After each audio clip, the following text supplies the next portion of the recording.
Hello friends, I am back with another video और बात करेंगे इसमें HPU B.Ed फर्स्ट सेम के subject childhood and development years के बारे में।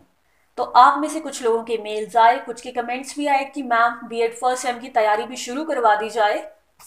तो आपसे मिले मोटिवेशन की वजह से ही मैंने सोचा क्यों ना सबसे पहले क्वेश्चन पेपर से ही स्टार्ट किया जाए, क्योंकि अगर आपको पता हो कि किस तरीके का पैटर्न आता है, किस तरीके के क्वेश्चंस आते हैं, तो पेपर अटेम्प्ट करना आपके लिए आसान हो जाता है। किस तरीके से तैयारी करनी है ये भी आसान हो जाता है। तो इससे पहले मैं इस सब्जेक्ट से रिलेटेड कुछ टॉपिक्स ऑलरेडी करवा चुकी हूँ। अगर आप चाहें तो मेरे चैनल की प्लेलिस्ट B.Ed फर्स्ट सेम में जाकर वो सारे टॉपिक्स देख सकते हैं। और बाकी जो भी डिमांड रहेगी वो साथ साथ में हम टॉपिक्स करते चलेंगे। मैं आपको बताती चलूंगी कि किस टॉपिक पर कितना फोकस करना है, कौन से टॉपिक को बस B.Ed के एग्जाम के लिए पढ़ना है और कौन से टॉपिक पर ज़्यादा फोकस करना है जिससे कॉम्पिटिटिव एग्जाम्स में क्वेश्चंस आते हैं। जो मैंने कुछ टॉपिक्स आपको पहले करवाए हैं, जो कुछ इंपॉर्टेंट थियोरीज हैं, उनमें से काफ़ी क्वेश्चंस आते हैं। तो मैंने आपको ये भी बताया कि किस तरीके के क्वेश्चंस आते हैं। कुछ प्रीवियस ईयर क्वेश्चंस भी मैंने करवाए हैं, तो आपको वहाँ से भी थोड़ी हेल्प मिल जाएगी।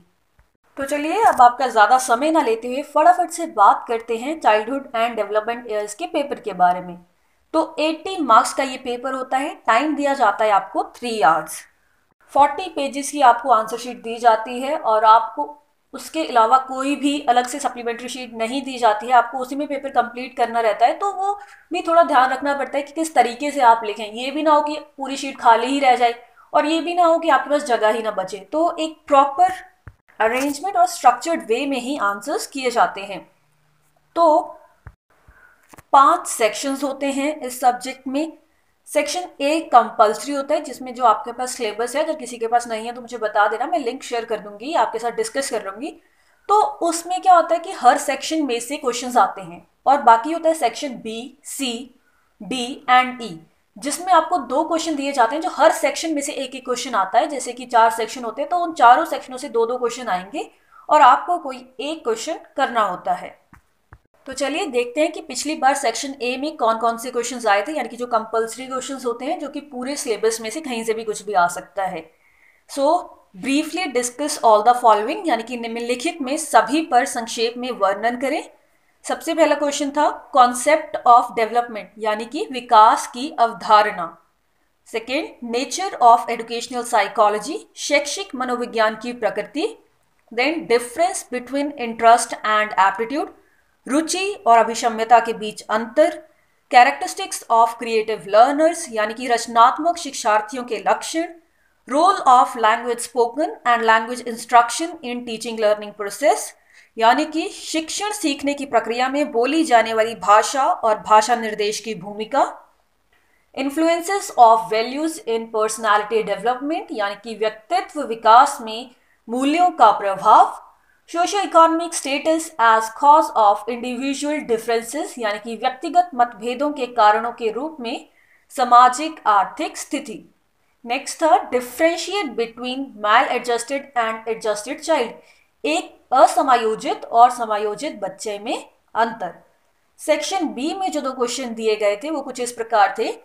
Explain the role of heredity and environment in the development of the child in detail, यानी कि बच्चे के विकास में आनुवंशिकता और वातावरण की भूमिका के बारे में विस्तार से बताएं।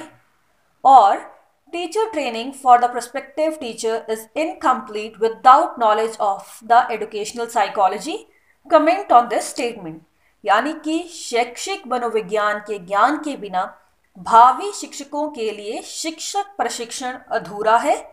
इस कथन पर टिप्पणी करें।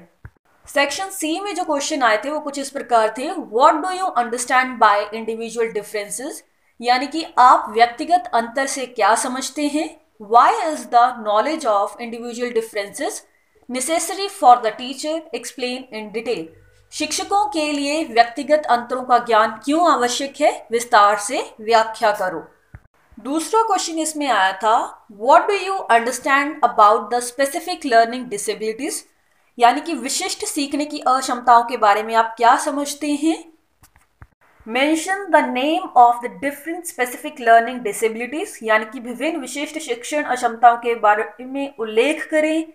Being a teacher, how will you help a child suffering from dyslexia and dyscalculia learning disability? यानी कि एक शिक्षक होने के नाते आप डिसलेक्सिया और डिसकैल्कुलिया सीखने की विकलांगता से पीड़ित बच्चे की मदद कैसे करेंगे। ये कुछ लर्निंग डिसेबिलिटीज होती हैं। जब हम इस टॉपिक की तैयारी करेंगे तब मैं आपको बताऊंगी कि ये competitive exam point of view से भी कैसे कितना इंपॉर्टेंट है और किस किस तरीके के क्वेश्चंस यहाँ पर आते हैं। सेक्शन डी में हमारे पास जो क्वेश्चन आए थे वो थे what is social development, explain those factors which affect the social development of a child. यानी कि सामाजिक विकास क्या है, उन कारकों की व्याख्या करें जो एक बच्चे के सामाजिक विकास को प्रभावित करते हैं। Write the role of social development in all round development in brief, यानी कि सर्वांगीण विकास में सामाजिक विकास की भूमिका संक्षेप में लिखें।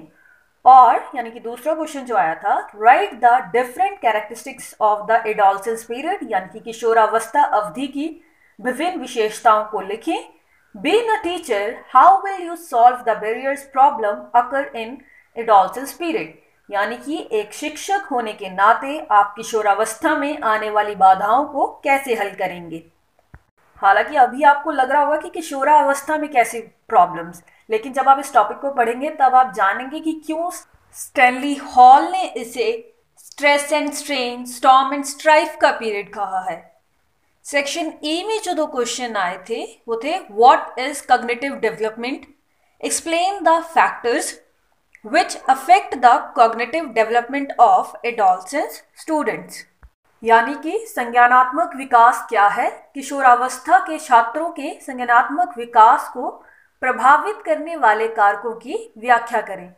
जो एक ऑप्शन हमारे पास था वो था explain different symptoms of maladjustment, write the role of teacher to minimise the effects of maladjustment of students. यानी कि कुसमायोजन के विभिन्न लक्षणों की व्याख्या कीजिए, यानी कि जो बच्चे खुद को किसी भी इन्वायरमेंट में एडजस्ट नहीं कर पाते। Write the role of teacher to minimise the effects of maladjustment of students. So I hope आपको पैटर्न क्लियर हो गया हो कि किस तरीके से क्वेश्चंस आते हैं। फिर भी कहीं पर भी कुछ डाउट है तो आप कमेंट सेक्शन में मुझसे पूछ सकते हैं। और अगर वीडियो इन्फॉर्मेटिव लगी हो तो अपने फ्रेंड्स, क्लासमेट्स के साथ शेयर ज़रूर करें ताकि मुझे भी मोटिवेशन मिले कि मैं आपके लिए और ऐसी बहुत सी वीडियोस लेके आ सकूं। Thank you and stay connected for more videos.